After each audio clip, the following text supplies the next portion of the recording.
Here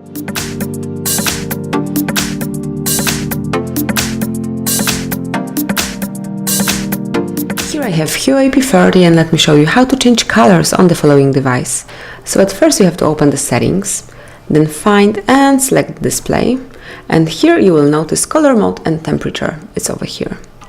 And now you can either pick some mode which is automatically set up, so it's normal, vivid, default, warm or cold one, and if you will go back, your device will be set in this case cold temperature mode.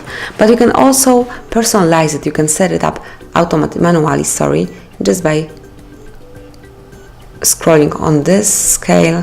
You can just touch anywhere on the circle and drag to spot to change the color temperature. So as you can see, you can personalize it. You can pick whichever is more comfortable for you. So let me pick normal here, and then for example this color, and as you can see all the display is in this mode. You can also change the brightness level, so as you can see here is the scale, so it's in display. You can simply change it just by tapping. You can also select the automatic one, or you can switch it off. So actually that's it. Thank you for watching.